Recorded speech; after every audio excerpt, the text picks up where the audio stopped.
കൂട്ടുകാർക്ക് ശുഭരാത്രി നേർന്നുകൊണ്ട് നമുക്ക് സേതുവിന്റെ പല്ലവിയുടെയും അടുത്ത ആഴ്ചയിലെ നല്ലൊരു പ്രൊമോ വിശേഷം കേട്ടാലോ. അതിനു മുമ്പായിട്ട് ആദ്യമായി കാണുന്നവരാണെങ്കിൽ ചാനൽ ഇഷ്ടപ്പെട്ട ഒന്ന് സബ്സ്ക്രൈബ് ചെയ്യാൻ മറക്കരുത്. വീഡിയോ ഇഷ്ടപ്പെടുവാണെങ്കിൽ ഒരു ലൈക്ക് തരാനും മറക്കരുത് കേട്ടോ. അങ്ങനെ അടുത്ത ആഴ്ചത്തെ വിശേഷം നമ്മൾ കാണുന്നത് ഇത്രയും കാലത്തെ കളികളൊക്കെ കളിച്ചിട്ട് പ്രതാപന് പൊന്നുമടത്ത് അല്ലെങ്കിൽ പൂർണിമ ടെക്സ്റ്റൈൽസിനോ തൊടാൻ പോലും കഴിഞ്ഞില്ല. പ്രതാപൻ റൂട്ട് മാറ്റി പിടിക്കുകയാണ്. പുതിയ എന്തെങ്കിലും കളികൾ കളിച്ചാൽ മാത്രമേ തനിക്കിനി രക്ഷപ്പെടാൻ പറ്റുള്ളൂ എന്ന് മനസ്സിലായി. അങ്ങനെ അവസാനത്തെ അടവും പ്രതാപം പ്രയോഗിക്കുകയാണ്. അങ്ങനെ അവസാനത്തെ വജ്രായുധം എടുത്തു കഴിഞ്ഞപ്പോഴത്തേനും അതെല്ലാം പൊളിച്ചടുക്കുകയാണ് സേതുവും പല്ലവി. അതിന്റെ കുറച്ച് വിശേഷങ്ങളൊക്കെയാണ് നമ്മൾ കാണാനായിട്ട് പോകുന്നത്. കഴിഞ്ഞ ദിവസം നമ്മൾ കണ്ടു. അങ്ങനെ ഇന്ദ്രന്റെ മാളത്തിൽ നിന്ന് പ്രതാപനെ പുറത്തിറക്കുവാണ്. കാരണം ഒരു ഇൻകം ടാക്സ് റെയ്ഡോട് കൂടിയിട്ട് പ്രതാപന്റെ സർവ്വ സമ്പാദ്യവും തകർന്നു പോയ അവസ്ഥയിലാണ്. അങ്ങനെ ഋതുവിന്റെ പൈസ സേതുവും പല്ലവിയും കൂടെ കൊണ്ട് കൊടുക്കുകയാണ്. അങ്ങനെ അത് ബാങ്കിലൊക്കെ അടച്ച് ജപ്തി നടപടികളൊക്കെ ഒഴിവാക്കുകയാണ്. അതിനുശേഷം സേതുവും പല്ലവിയും കൂടെ നേരെ വരുന്ന പ്രതാപനെ കാണാനായിട്ടാണ്. പ്രതാപനെ കാണാതെ വെറുതെ വിടാൻ പറ്റുമോ? കാരണം തന്റെ പെങ്ങളെ തൊട്ട കളി എങ്ങനെയാന്ന് അവനെ പഠിപ്പിച്ചു വിടണം. പ്രതാപം വീട്ടിലുണ്ടെന്ന് നന്നായിട്ട് അറിയാഞ്ഞിട്ട് തന്നെയാണ് അങ്ങോട്ടേക്ക് വന്നത്. കാരണം കുറച്ച് ദിവസമായിട്ട് പ്രതാപം മുങ്ങി നടക്കുമായിരുന്നു. ഈ പ്രശ്നങ്ങളൊക്കെ നടന്നതിന് ശേഷം പ്രതാപൻ അറിയാം പുറത്തു വന്നിട്ടുണ്ടെങ്കിൽ സേതു തന്നെ വെറുതെ വിടത്തില്ലെന്ന്. അതുകൊണ്ട് പ്രതാപന് മുങ്ങി നടന്നുകൊണ്ട് വീട്ടിലില്ലായിരുന്നു. അങ്ങനെ പ്രതാപൻ ഉണ്ടെന്ന് അറിഞ്ഞിട്ട് തന്നെയാണ് സേതുവും പല്ലവിയും കൂടെ വീട്ടിലേക്ക് വരുന്നത്. അങ്ങനെ വന്ന് കയറി കഴിഞ്ഞപ്പോഴത്തേനും പ്രതാപൻ എല്ലാം പോയല്ലോ എന്ന രീതിയിൽ പൂജാമ്മയുടെ അവിടെ ഇങ്ങനെ ഇരിക്കുമായിരുന്നു. സേതുവിനെ കണ്ടപ്പോഴത്തേനും പ്രതാപൻ ഒരു നിമിഷം ഞെട്ടിപ്പോയി. സേതു അങ്ങോട്ട് ചെന്നു. സേതു അങ്ങ് ചെന്നിട്ട് അവന്റെ കോളറിനെ പിടിച്ചങ്ങോട്ട് എഴുന്നേപ്പിച്ചു. എടാ, നിന്നെ ഒന്ന് കാണാൻ വേണ്ടി ഞാൻ ഇരിക്കുവായിരുന്നടാ. നീ എന്റെ പെങ്ങളുടെ നേരെ കൈ പൊക്കുമല്ലേ? നീ എന്റെ പെങ്ങളെ കൊണ്ടേ പൂട്ടിയിടുമല്ലേ? എന്നും ചോദിച്ചോണ്ട് തലങ്ങ് ബലങ്ങും അടിയായിരുന്നു. അടിയുടെ ശബ്ദവും കരച്ചിലും കേട്ടിട്ടാണ് അങ്ങോട്ടേക്ക് പത്മജ ഓടി വരുമ്പോഴത്തേനും പ്രതാപനെ തൂക്കിയെടുത്ത് എറിയുന്ന കാഴ്ചയാണ് കണ്ടത്.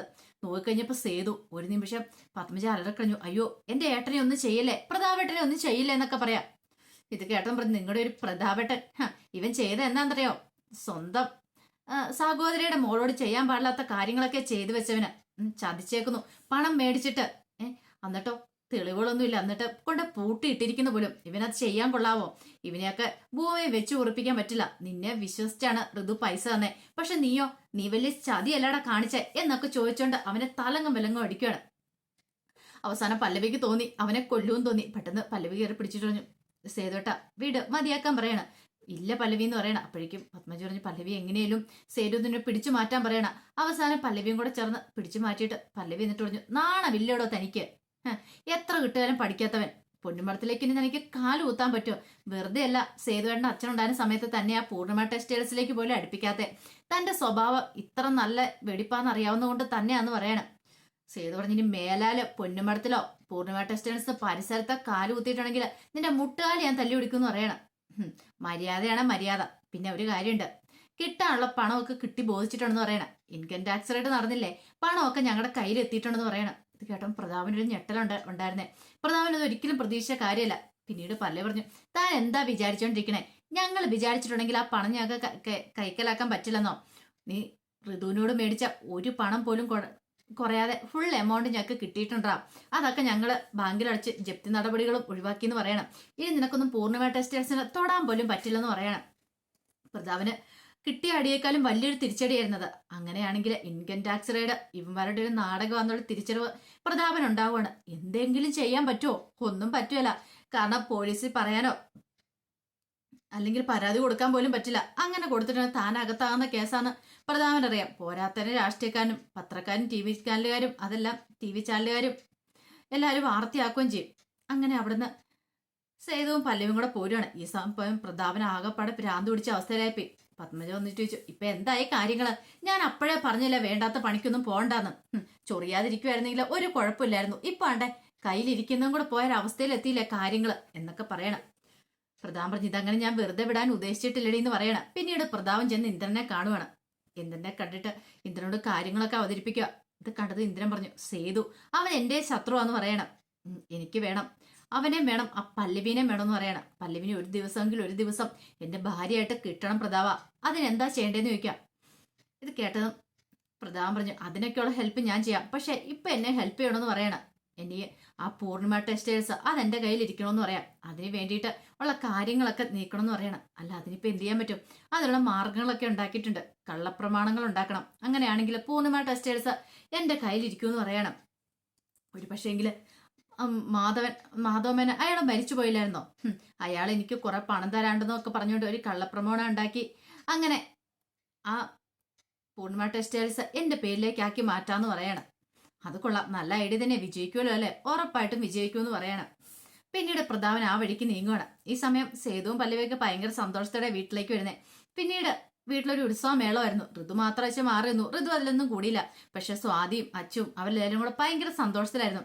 ഈ പറഞ്ഞ പൂർണ്ണിമയ്ക്കാണെങ്കിലും ബേബി ചേച്ചിക്കാണെങ്കിലും സന്തോഷം. കാരണം കുറെ നാളുകൾക്ക് ശേഷമാണ് ഇങ്ങനെ കുടുംബത്തിലൊരു സന്തോഷം വരുന്നത് തന്നെ. പക്ഷെ ഋതുവും കൂടെ ആ ഒപ്പം കൂടുമായിരുന്നെങ്കിൽ അത് ഇരട്ടി സന്തോഷമായിരുന്നു. പക്ഷെ ഋതു മാറി നിന്നിട്ടേ ഉള്ളൂ. ഋതുവിനാണെങ്കിൽ കിട്ടിയതൊന്നും പോരാ. എത്ര കിട്ടിയാലും പഠിക്കില്ലെന്ന് പറഞ്ഞോണക്ക. സേതുവിന് ഇപ്പോഴും അംഗീകരിക്കാൻ അവൾക്കൊരു മടി, ഒരു പുച്ഛ ഭാവമാണ്. സേതു രക്ഷിച്ചൊക്കെ ഓക്കെ, എന്നാലും അവൾക്ക് എന്തോ സേതുവിനോട് അത്ര അറ്റാച്ച്മെന്റ് അങ്ങോട്ട് വരുന്നില്ലായിരുന്നു. പിന്നീട് പതിവ് പോലെ ഋതു ടെക്സ്റ്റൈൽ ഷോപ്പിലേക്ക് പോവാണ്. രാവിലെ ഉടുത്തൊരുങ്ങിപ്പോയി. ഉടുത്തൊരുങ്ങി ചെന്ന് കഴിഞ്ഞപ്പോഴത്തേനുമാണ് അവിടെ പ്രതാപനും കുറെ രാഷ്ട്രീയക്കാരും കൂടെ നിൽക്കുന്നുണ്ട്. പെട്ടെന്ന് അങ്ങോട്ടേക്ക് ചെന്നു. ഋതു അങ്ങോട്ട് ചെല്ലുവാണ്. ആ സമയത്ത് അവിടുത്തെ സ്റ്റാഫുകളെ വിളിച്ച് പ്രതാപം വേണ്ട നിർദ്ദേശങ്ങളൊക്കെ കൊടുക്കുകയാണ്. ഋതുവിനൊന്നും മനസ്സിലായില്ല. ഋതു ചോദിച്ചു, നിങ്ങൾ എന്താ ഇവിടെ? നിങ്ങൾ എന്തിനാ ഇവിടെ വന്ന് ഇവർക്ക് നിർദ്ദേശങ്ങളൊക്കെ കൊടുക്കണമെന്ന് ചോദിക്കാം. മനസ്സിലായില്ലേ? കമ്പനിയുടെ പുതിയ എം ഡി ഞാനാന്ന് പറയണ. നിങ്ങളോ? നിനക്കെന്താ തലയ്ക്ക് ഭ്രാന്ത് പിടിച്ചോന്ന് ചോദിക്കാം. അതേടി ഞാൻ തന്നെ. നിനക്കെന്താ തെളിവുകൾ ഇനി കാണണമെന്ന് ചോദിക്കും. പിന്നീട് മുദ്രപത്രമൊക്കെ എടുത്തോണ്ട് വരുവാണ്. അതെല്ലാം കൊണ്ടുവന്നിട്ട് കുറെ തെളിവുകളൊക്കെ കാണിക്കുകയാണ്. ഇത് കണ്ടു കഴിഞ്ഞപ്പോ ഋതുവിന് എന്ത് ചെയ്യണമെന്ന് അറിയത്തില്ല. ഇപ്പം മനസ്സിലായല്ലോ ഈ പ്രതാപൻ ആരാന്ന്. പ്രതാപനോട് കൂടുതൽ കളിക്കാൻ വരില്ലെന്ന് പറയണം. ഇത് അറിഞ്ഞ ഉടനെ ഋതു എന്ത് ചെയ്യാണ്, വീട്ടിലേക്ക് വിളിക്കുകയാണ്. വീട്ടിലേക്ക് വിളിച്ച് പൂർണ്ണിമയോട് കാര്യങ്ങളൊക്കെ പറയാം. ഈ സമയം സേതുവും പല്ലവി എല്ലാം വീട്ടിലുണ്ടായിരുന്നു. അങ്ങനെ അവരൊക്കെ ഈ കാര്യങ്ങൾ അറിയുകയാണ്. ഒരു നിമിഷം കേട്ടത് വിശ്വസിക്കാൻ പോലും പറ്റിയില്ല സേതുവിന്. എന്ത് സംഭവിച്ചെന്ന് പോലും അറിയത്തില്ല. പൂർണ്ണിമ പറഞ്ഞു, മോനെ പൂർണ്ണിമ ടെക്സ്റ്റൈൽസ് ആ പ്രതാപം കൈയടക്കുന്ന പറയുന്നേ, എന്താന്ന് അറിയത്തില്ല. ഋതു ഒപ്പം വിളിച്ചു പറഞ്ഞെന്ന് പറയണം. ഇത് കേട്ട പാതി കേൾക്കാത്ത പാതി ശ്രീഹരിയും പല്ലവിയും സേതുവും കൂടെ നേരെ ടെക്സ്റ്റൈൽ ഷോപ്പിലേക്ക് പോവാണ്. അങ്ങനെ അവിടെ ചെന്ന് കഴിഞ്ഞപ്പോഴത്തേനും വേണ്ടേ, അവിടെ ആൾക്കാരൊക്കെ ഉണ്ട്. പിന്നെ രാഷ്ട്രീയക്കാരും അവന്മാരുണ്ട്. അവന്മാരോട് കയറി ആധിപത്യം സ്ഥാപിച്ചു വെച്ചിരിക്കുക. സ്റ്റാഫുകളെല്ലാം പ്രതാപന്റെ ഇതിൽ കീഴിലേ. കാരണം സ്റ്റാഫുകൾക്ക് പ്രതാപം വേണ്ട നിർദ്ദേശങ്ങളൊക്കെ കൊടുക്കുക. ഋതു ഒന്നും ചെയ്യാൻ പറ്റാത്തൊരവസ്ഥ ഋതു നിൽക്കുകയാണ്. പിന്നീട് സേതു എന്നിട്ട് പറഞ്ഞു, പ്രതാപ ഇറങ്ങടാന്ന് പറയണം. പക്ഷെ പ്രതാപന്റെ ഇറങ്ങാൻ കൂട്ടാക്കില്ല. പ്രതാപൻ ആ രേഖകളൊക്കെ കാണിച്ചിട്ട് പറഞ്ഞു, അതെ ഇനി മുതൽ ഈ പൂർണിമ ടെക്സ്റ്റൈൽസ് എന്റെ പേരിലാന്ന് പറയണം. മര്യാദയ്ക്ക് ഇറങ്ങിക്കോണം എല്ലാം.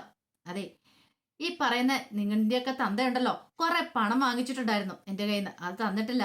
അപ്പൊ അതുകൊണ്ട് ഈ ടെക്സ്റ്റൈൽ ഷോപ്പ് എന്റെ പേരിലേക്ക് ആക്കിയതിന്റെ രേഖകളാന്ന് പറയണം. ഇത് കേട്ടതും ഒരു നിമിഷം പല്ലവി ഒന്ന് ഞെട്ടി. അങ്ങനെയൊന്നും ഒരിക്കലും ആക്കാൻ പറ്റുന്ന കാര്യമില്ല. മൊത്തം കള്ളത്തരങ്ങളാന്ന് മനസ്സിലായി.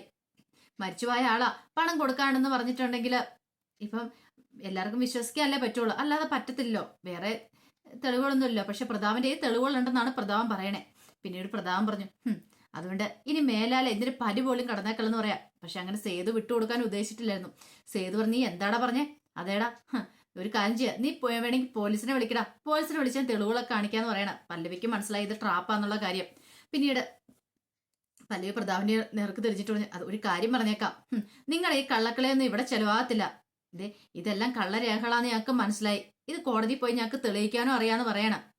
ചുണ എന്റെ താർക്കട. പക്ഷെ അതിനു മുമ്പ് ഒരു കാര്യമുണ്ട്, നിങ്ങൾ ഈ ടെക്സ്റ്റൈൽ ഷോപ്പിൽ നിന്ന് ഇറങ്ങണമെന്ന് പറയാം. പക്ഷെ പ്രതാപൻ പറഞ്ഞു, നീ ആരടി ഇതൊക്കെ പറയാനായിട്ട്?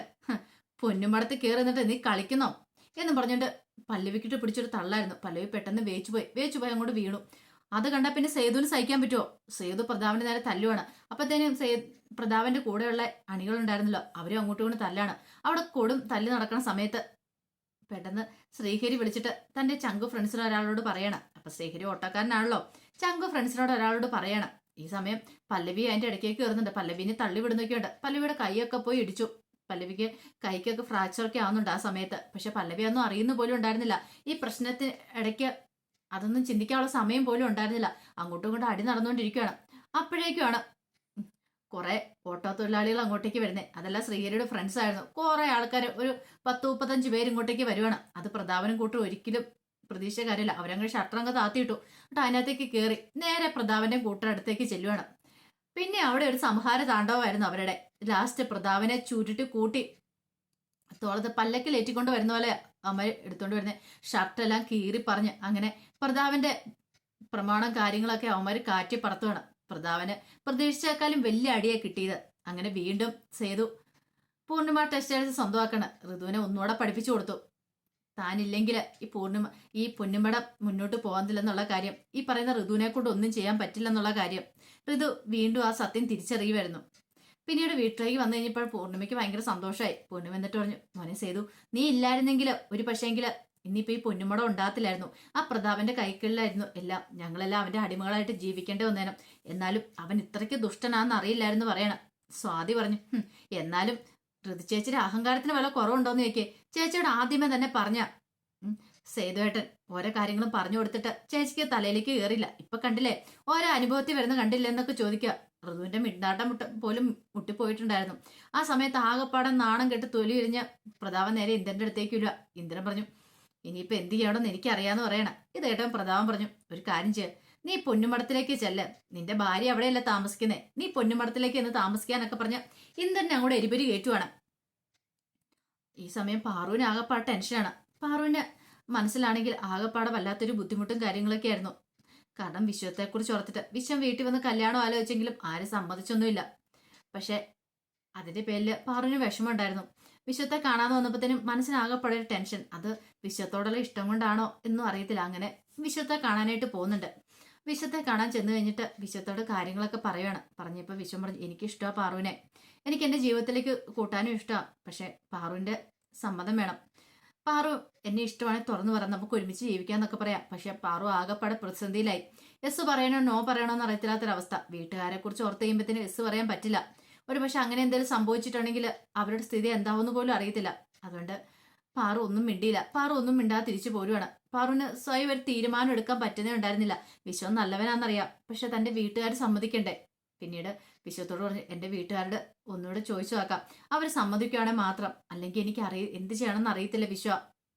പക്ഷെ ഒരു കാര്യം ഞാൻ ഉറപ്പിച്ചു പറയാം, ഞാൻ എന്താണെങ്കിലും ഉടനെ കല്യാണം ഒന്നും കഴിക്കാൻ പോകുന്നില്ല. അവരെനിക്ക് എത്ര ആലോചന കൊണ്ടെന്ന് പറഞ്ഞാലും എന്റെ കല്യാണം നടക്കാൻ പോകുന്നില്ല. ആ കാര്യത്തില് വിശ്വം പേടിക്കണ്ടെന്നൊക്കെ പറഞ്ഞിട്ടാണ് പാറു വീട്ടിലേക്ക് വരുന്നത്. ഈ സമയം പല്ലവിയുടെ കൈക്ക് ഫ്രാക്ചറും കാര്യങ്ങളൊക്കെ ഉണ്ടായിരുന്നു. അങ്ങനെ കൈ ഇങ്ങനെ തൂക്കിയിടുകയാണ്. മറ്റേ ആ സംഭവം വെച്ച കൈയൊക്കെ ഇടുന്നത്.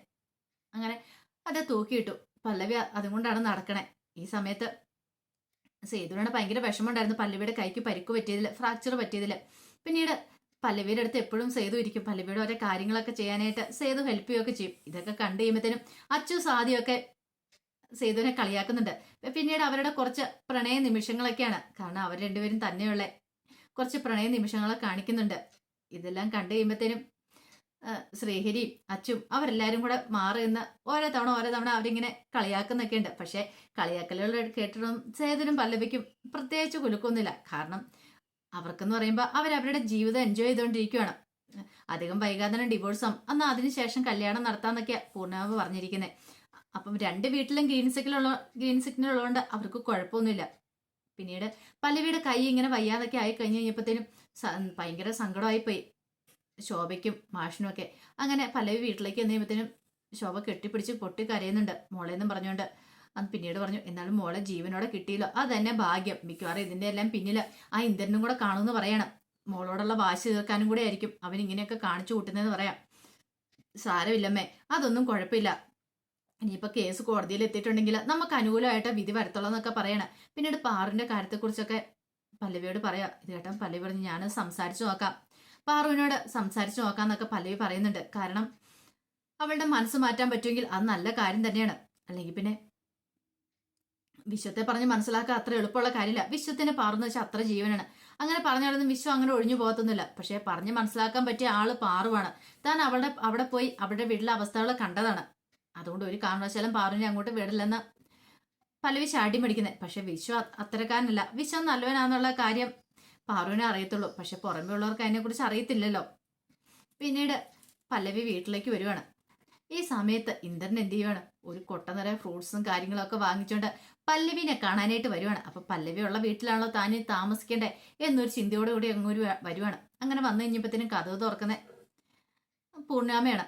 അങ്ങനെ തുറന്നു കഴിയുമ്പോഴത്തേനും ഇന്ദ്രനെ കണ്ടു. പെട്ടെന്ന് പൂർണ്ണിമയ്ക്ക് എന്താ കാര്യം എന്താണെന്ന് മനസ്സിലായില്ല. എന്താ കാര്യം ചോദിക്കണം. പല്ലവി ഇല്ലേന്ന് ചോദിക്കണം. ഉണ്ടെങ്കിലോ അവളെ വിളിക്കാന്ന് പറയണം. എന്തിനാ അവളെ വിളിക്കുന്നത്? എന്റെ ഭാര്യനെ പിന്നെ ഞാൻ വിളിക്കണ്ടെന്ന് ചോദിക്കാം. അതെ, എന്റെ ഭാര്യ ഇവിടെയല്ല താമസിക്കുന്നത്, പിന്നെ ഞാൻ ഇവിടെ വേണ്ട ഇവിടെ കഴിയാനായിട്ട് എന്ന് പറഞ്ഞുകൊണ്ട് ആ ഫ്രൂട്ട്സ് ഒക്കെ ആയിട്ട് അങ്ങനെ നിൽക്കുവാണ്. ഈ സമയത്ത് പല്ലവി സേതുവും കൂടെ അങ്ങോട്ടേക്ക് ഇറങ്ങി വരുന്നേ. ഒരു നിമിഷം പല്ലവി പുറത്തു വന്നിട്ട് ഞെട്ടിപ്പോയി. കാരണം ഇന്ദ്രൻ ഇങ്ങനെ നിൽക്കുന്നുണ്ട്. പക്ഷെ പല്ലവി പതറിയില്ല. കാരണം സേതു കൂടെയുണ്ട്. സേതു കൂടെ ഉള്ളപ്പോൾ പല്ലവി എന്തിനു പേടിക്കണം? പല്ലവിക്ക് പിന്നീട് പേടിയൊന്നും തോന്നിയില്ല. പിന്നീട് ഇന്ദ്രന്റെ അവിടെ കയറി താമസിക്കാനുള്ള ശ്രമങ്ങളൊക്കെ സേതുവും പല്ലവിയും കൂടെ തടയുവാണ്. അപ്പൊ അതിന്റെ വിശേഷങ്ങളൊക്കെ അടുത്ത ആഴ്ച കാണാൻ പോകുന്നത്. ആ വിശേഷങ്ങളൊക്കെ നമുക്ക് എല്ലാവർക്കും കാത്തിരിക്കാട്ടോ. ഒരിക്കൽ കൂടി എല്ലാവർക്കും നല്ലൊരു ശുഭരാത്രി നേർന്നുകൊണ്ട് നിർത്തുന്നു. നന്ദി.